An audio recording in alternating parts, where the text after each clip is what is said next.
So what is going down, everyone? It's your boy Freeze, and we're out here today with a video that I really just wanted to do because I've been seeing a lot of people sharing home workouts. Obviously, core circuits has definitely been a big one, more commonly referred to as ab workouts because the word ab and six pack seems to get a bit more focused in terms of the looks and vanity kind of aspect, I guess, of all us humans. We all want to have that six pack, those abs. But the reality of it is, as much as a six pack looks great, having a strong core is going to be a fundamental asset for you in terms of the way you live your life. It's going to alleviate things like back pain. It's going to help you with a lot of movements that you do, whether that's in the gym, outside with your exercise, just sitting down at a desk, even all that kind of stuff. Having a strong core is a fundamental part of living a good life. I think it's quite important to realize that a lot of the stuff that is getting shared and looks the best and gets the most popular in terms of your core workouts, for some reason we like to see people doing very advanced shit, and yet we can barely do a couple of reps. It's super important when it comes to training new movements to start at the lowest end and then progressively move forward. I know there's a lot of people who can't actually move and perform the way that a lot of these vids are showing exercises, which is why I thought to myself, what if I was to make a workout for someone who wasn't into fitness, they weren't at a level of advancement? What is the most easiest and translational core workout which they could perform, which is going to see them some good benefit that they can actually do? So in today's video, I'm going to be showing you a circuit for beginners, 4 main exercises, rep range and timer range of what you could ideally perform at the minimum level. So first exercise of the circuit, we're gonna get into it, and it's gonna be our plank. So we're gonna get down here on a mat ideally, and what we wanna be doing, we wanna be having our forearms down, and we wanna just be lifting our butt off the floor. Now, for a lot of people, this movement is something which to hold for a long period of time is gonna be a struggle, but the plank, out of all core exercises, this is the king. This is the movement pattern which, by holding that isometric hold, even if it's just 20 seconds and you're starting off, you're going to be building strength behind your outer abdominal muscles. So the transverse abdominis, this is what holds your body together. This is what keeps you strong. This is what keeps your posture good. A lot of people just genetically have surface abs, so when they diet, they lose body fat and that shows. But I know a lot of people who look like they've got a great six pack, but yet when it comes to core stability and functionality, they are pretty weak under the surface of those abs. And the transverse abdominis is the big muscle behind your abs, which is going deep. It's what you're building that foundation around that you really want to build up. Because like I said before, a six pack looks great, but again, it's important to have good core stability. So first exercise, we're just going to be dropping in to a bodyweight plank. Now, if you're new to this, again, all these exercises are still ones that you can do if you're advanced and you've got a good fitness level. But for the starting point, even 20 seconds is going to be great. Ideally, when you're in this position, you're going to want to have your butt lifted up. The harder it is, you're going to start to drop down, and then you're going to end up down here. For any beginners out there, that's fine. You want to just hold that as long as you can, even just 20 seconds.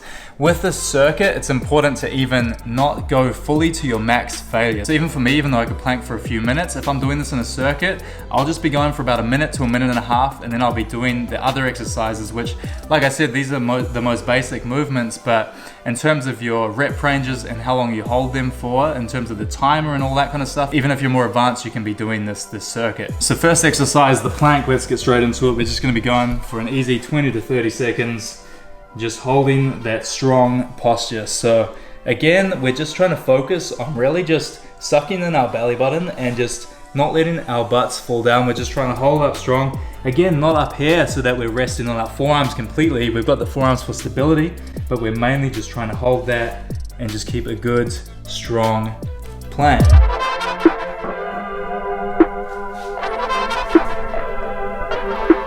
Ideally as well, if you've got a timer, that's going to be what you're going to want to use, just something on your phone, something that I did not just set up right before doing this, but I think I can guess about 20 to 30 seconds. So resting up for about 10 to 15 seconds between the exercise as we get into it. Ideally getting a towel or something down.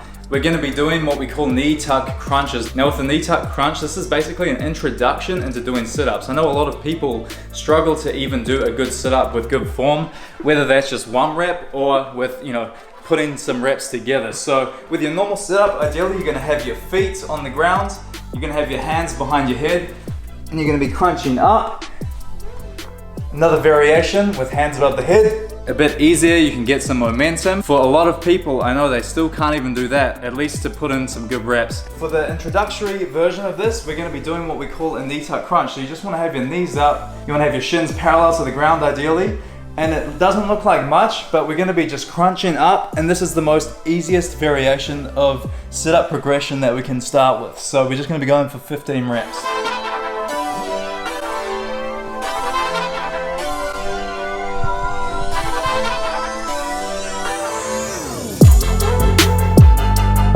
Just trying to keep those knees up, perpendicular to the floor, shins parallel.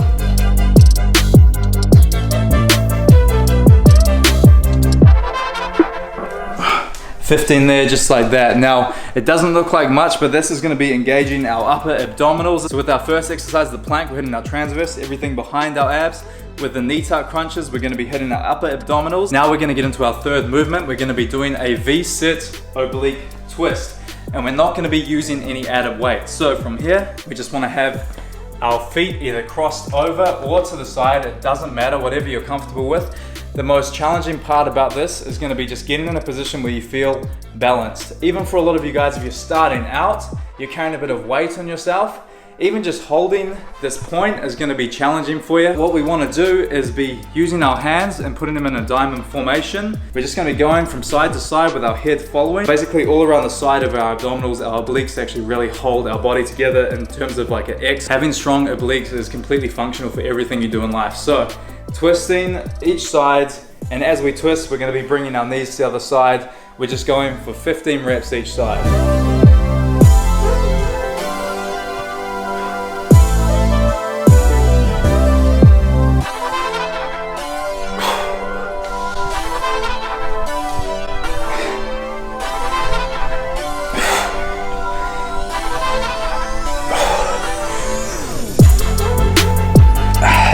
As you can see there, you'll get into a flow state where each time you come around one side, you're bringing your knees to the other side. Now it's important when we're doing this to be following our hands with our head so that we're getting that full twist. This is gonna be activating all our obliques up the side there. So the final exercise that we're gonna be doing in this circuit, we're gonna be doing something to hit our lower abdominals. So we've hit our transverse, we've hit our uppers, and we've hit our obliques.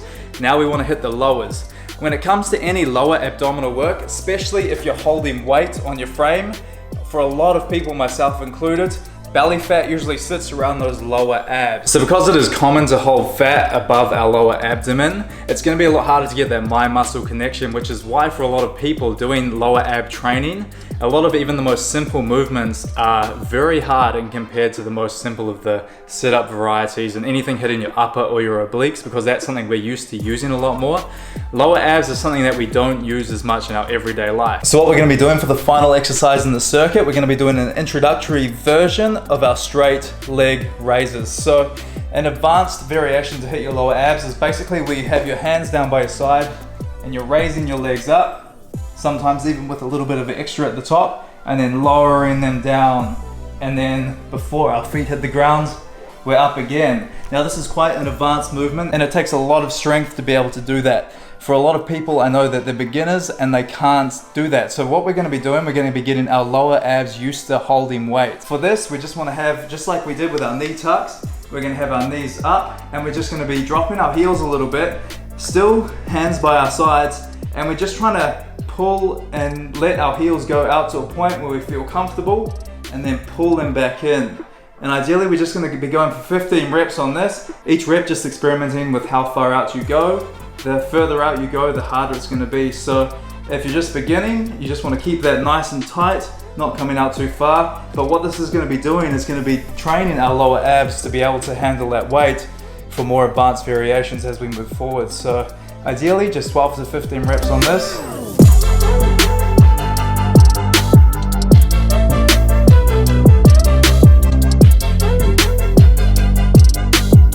Just getting as much control as we can.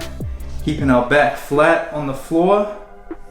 Core is just tense to the max and just holding those heels out and not flailing, just trying to do it as controlled as we possibly can. So there you have it, a full and complete beginner core circuit, which we've hit our transverse abdominis, our obliques as well around the side, our upper abs, and also our lower abs, which we did with that last movement. So ideally for the circuit, you want to be running through it 2 to 3 times. Something like this, as it's a beginner circuit, you can be hitting this every single day. A lot of these exercises that we're doing are very low impact on the body, which means that as much as if you take a muscle to failure, it's going to take about 24 to 48 hours to recover. With this stuff, we're still shying away from failure, and because it's in the circuit, we're just trying to get that volume in and get our bodies used to the movement pattern, and then hopefully progress forward to be able to do a lot more stuff, which I'll be showing you guys here. So if you enjoyed the vid, give it a thumbs up, comment below if you enjoyed it. I have plenty of free workouts on my Master Trainer platform. I'll leave the link in the description box below as well. Full bodybuilding home workouts with water jugs instead of weights if you don't have access to weights. Perfect for the current time we're in. And again, I've got a full free bodybuilding training program for when we get back into the gyms, which you can have completely free, no strings attached. You can go sign up below at the link. With all that being said, I hope you enjoyed the vid, and I'll see you in the next one.